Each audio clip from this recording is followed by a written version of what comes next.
What's up, people? It's your boy, the Kryptonian Saiyan here, bringing you a review for One Piece Chapter 413.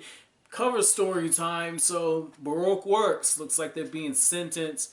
Miss Golden Week, I mean, she's getting her eyes in on, man. You know, she's got this Grandmaster plan. We've seen that she's been rebuilding the den that, like, the Spiders Cafe that all the Baroque Works members went to. So I'm interested to see how she plans on making this go through, because Crocodile did refuse to offer a freedom.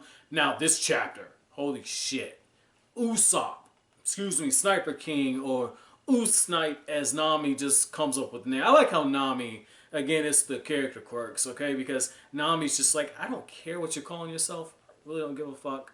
And at this point, you can tell Nami is feeling confident enough in this situation that she's poking fun at Usopp. She's teasing him, okay, in the playful manner.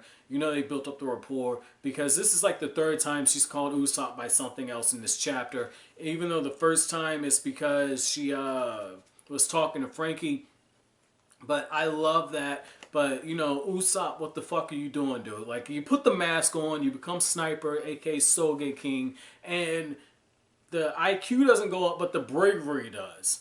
Like, if this would have been old Usopp, after Jabra just rips his claws into him, Usopp might have fought back. He's definitely got some balls, okay? Enough so that even Zoro himself has said, like, no, he's been traveling with us. He couldn't help but get stronger. But at the same time, you know, Jabra isn't necessarily wrong. Usopp's really good at running away. But it's when Usopp runs away that we see some of his brightest moments. And in this chapter, Usopp has that moment where he doubts himself. He's like, damn it, what was I thinking? I knew he wasn't going to give that key up. I should have known better. And it fits into what happened when Usopp first ran into him. Because when he first runs into him, the key's on the ground. And it makes you realize that if Usopp would have tried to take that key before, when Jabra's asleep, the same thing would have happened before. And Oda does a good job of just raising up the tension to make you think it is possible that Usopp's going to die. Even though he's going to die a hero's death, because the Sniper King is just firing off shots. And I love that, because if you're going to go down swinging. Go down as a man. Go down holding on to what you believe to be correct and true. I love that aspect of this, man. I love it. And I like how Sanji just comes in at the end and he delivers that kick, because you know Sanji, somewhere Sanji was just thinking, right? He was like, gotta get back to Nami. You know, he's all out of action and everything. And, you know, the effect of the golden bubbles finally wore off. And he probably heard this dude Jabra say, don't worry, woman, you're next. I'm going to kill you next. And Sanji said, not my bitch. Not my Nami. You know, Sanji had his that's my Nami moment, where Vegeta had that that's my Boma moment, and Vegeta just goes after Beerus. He says bam, bam, bam, bam, bam, laying shots in on him even though he know he can't defeat him. The only difference with this is Sanji is pretty damn powerful himself, and Jabra's powerful, okay? We know that from the power scales, but we also know that right now, built into One Piece, the strongest doesn't necessarily win. And Sanji did get that kick on him. It's pretty damn good. And I like how one of the things that we see after that kick is Sanji just looks up at him and he says, I'm the hunter. And it's almost like Oda is kind of playing into like the original fairy tales where you had like in Red Riding Hood, because in that one the wolf actually ate Red Riding Hood and her grandmother. But there's another one where you actually have the hunter that hunts down one of the ones that was going after one of these girls. I can't remember the exact story. But what was cool about that is, again, he said, I'm the hunter, Jabra's the wolf. I love that, man. I love that. Now, we're getting into the other parts of this chapter. I did like Zoro's fight with Kaku.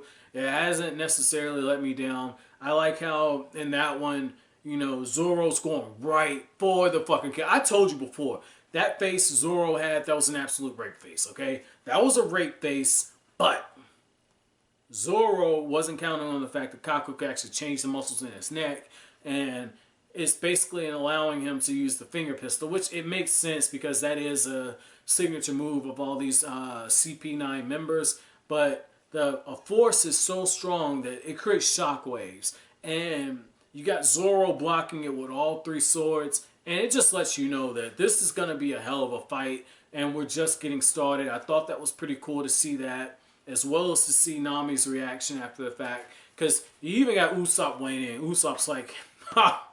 I know a thing or two about noses.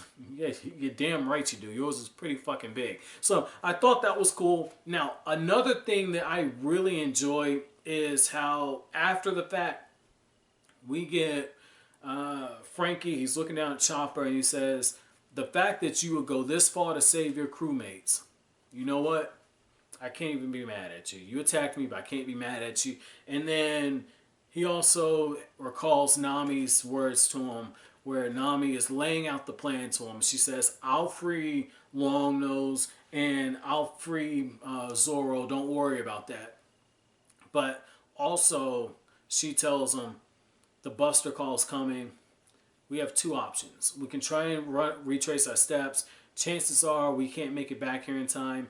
So the only thing to do now is to go forward.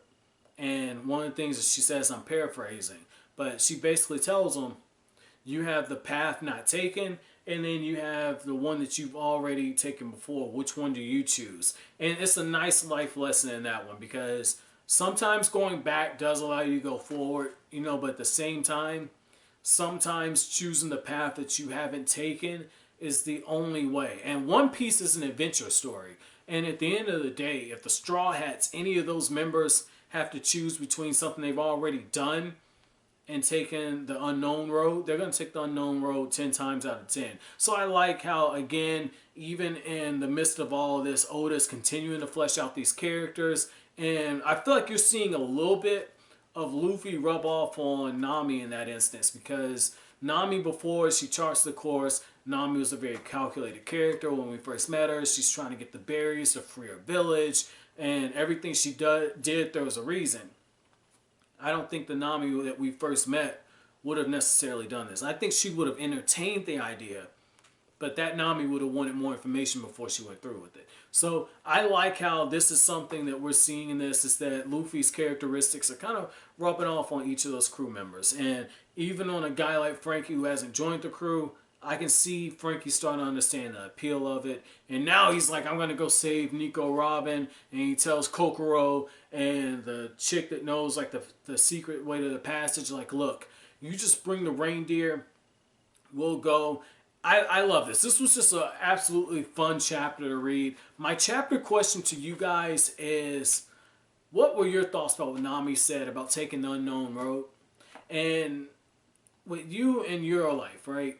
Are you more likely to take the path not yet taken, or are you more likely to decide to play it safe? And the reason I'm saying that is teaching moment, you know, English, right? Like, got hired to be an English teacher, and one of my personal favorite poems is The Road Not Taken.